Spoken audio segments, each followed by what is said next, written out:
Hello everyone, welcome back to my YouTube channel. Elegant Living with Bishmi YouTube නාලිකාවත් එක්ක එකතු වෙන ඔයාලව සාදරයෙන් පිළිගන්නවා මගේ channel එකට. ඉතින් අද මම ඔයාලත් එක්ක කතා කරන්න බලාපොරොත්තු වෙන්නේ ඔයාලගේ නිවසේ dining area එක හරියටම සකස් කරගන්නේ කොහොමද කියලා.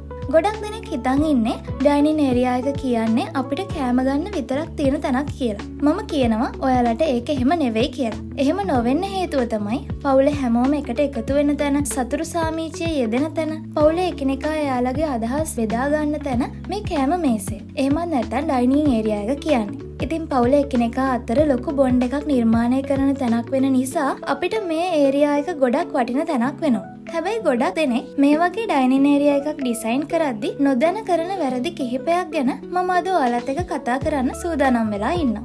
එහෙනම් අපි මුලින්ම බලමු ඔයාලට හම්බ වෙන පළවෙනි ටිප් එක මොකක්ද කියලා. Avoid too many chairs. ඒ කියන්නේ ගොඩක් දෙනෙක් කරන වැරද්දක් තමයි මේ කෑම මේසයට අනවශ්‍ය තරම් පුටු ප්‍රමාණයක් එකතු කරලා තියෙන එක. මේක ඔයාලා අද ඉඳන් නවත්තන්න ඕනේ. මේකෙන් මං අදහස් කරන්නේ ඔයාලගේ පවුලේ ඉන්නේ 4 දෙනෙක් නම් කෑම මේසයට chairs 6ක් 8ක් වගේ වැඩි පුටු ප්‍රමාණයක් දාන්න යන්න එපා. මේකෙන් වෙන්නේ ඔයාලට නිදහසේ කෑම ගන්න තියෙන අවස්ථාව, ඒ වගේම පහසුවෙන් එතන රැඳිලා ඉන්න තියෙන අවස්ථාව, ඒ වගේම ඉඩකඩ ඇහිරෙන එක. ඔයාලගේ ඩයිනින් ඒරියා එක හිරවුණු තදවුණු ෆීලිං එකක් ඔයාලට දැනෙනවට ඔයාලා කැමති නෑ නේද? එහෙනම් අනිවාර්යයෙන්ම වැඩිපුර chairs මේ ඩයිනින් රූම් එකෙන් අයින් කරන්න ඕනේ. ඉතින් ඒ වෙනුවට ඔයාලට පුළුවන් මෙන්න මේ වගේ ඔයාලගේ ෆැමිලි එකට ගැලපෙන chairs ප්‍රමාණයක් දාලා ලස්සනට නිදහස් ඩයිනින් ඒරියා එකක් හදාගන්න. ඔයාලට හිතෙනවා නම් කවුරු හරි පිටින් ආවොත් දෙන්න chair එකක් නෑ නේද කියලා. එහෙනම් ඔයාලට තියෙන එකම ඔප්ෂන් එක තමයි ඔයාලගේ ෆැමිලි එකේ ඉන්න ප්‍රමාණයට අනුව chairs ගන්නවත් එක්කම ඔයාලට පුළුවන් ඕනනම් එක්ස්ට්‍රා chair එකක් ඇඩ් කරගන්න. ඉතින් මම මේ ඔයාලට දුන්න පළවෙනි ටිප් එක ඔයාලගේ ඩයිනින් ඒරියා එක ඩිසයින් කරද්දි ඔයාලට ගොඩක් වැදගත් වෙයි. අපි දැන් බලමු දෙවෙනි ටිප් එක මොකක්ද කියලා. දෙවෙනි ටිප් එක තමයි measurement matters.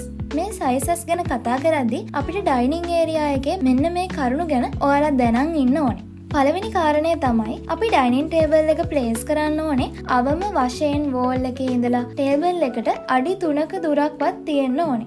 ඒත් එක්කම තමයි පුටු දෙකක් අතර පරතරය අඟල් 18. එහෙමත් නැත්නම් සෙන්ටිමීටර් 45ක්වත් තියෙන්න ඕනේ. එහෙම තිබුණොත් තමයි අපිට ආහාර ගනිද්දි එකිනෙකාගේ වැලමිටවල වල වැදෙන ප්‍රශ්න, එහෙමත් නැත්නම් අපි ආහාරය අරගෙන ඉවර නම් එතනින් ඉවත් වෙලා යනකොට තියෙන බාධාවන් ගොඩක් දුරට අවම කරගන්න පුළුවන් වෙන්නේ. ඉතින් ඒ නිසා අවම වශයෙන් මේ දුරවල් තියාගෙන ෆර්නිචර් ප්ලේස් කරන එක ගොඩක් වැදගත් වෙනවා. ඒ වගේම තමයි ඔයාලගේ ඩයිනින් ඒරියා එක ගොඩක් කුඩා නම් ඔයාලට පුළුවන් රවුන්ඩ් ටේබල් එකක් තෝරගන්න.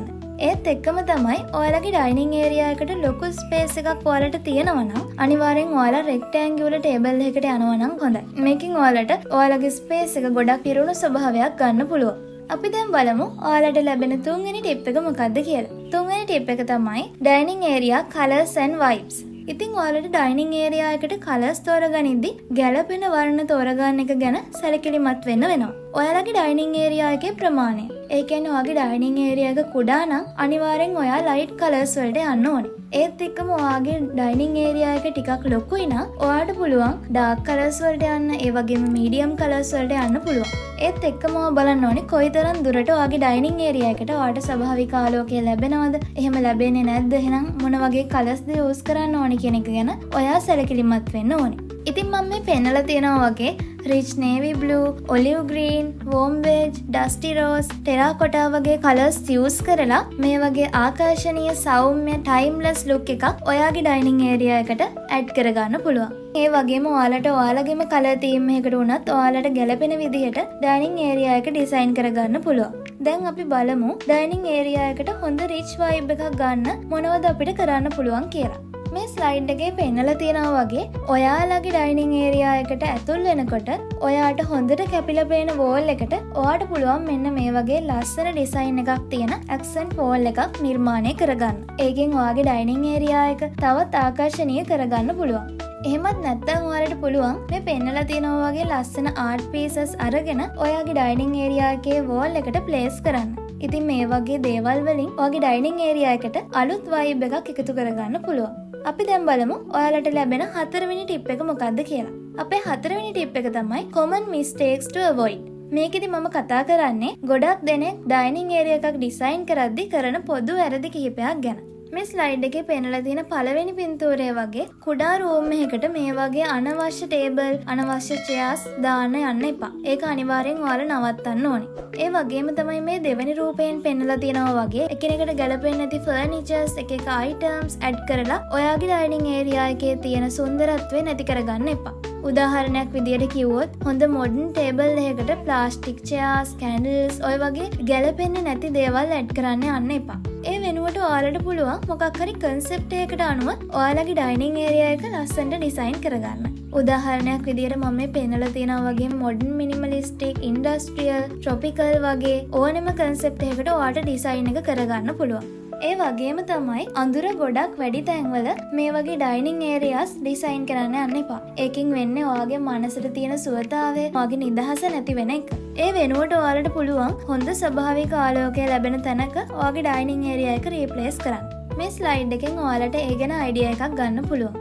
ඉතින් දැන් මම මේ කතා කරපු කරුණු කාරණාවලට අමතරව ඔයාගේ ඩයිනින් ටේබල් එක, ඩයිනින් ඒරියා එක ලස්සන කරගන්න තවත් බෝනස් ටිප් එකක් තමයි දැන් මම කියන්න යන්නේ.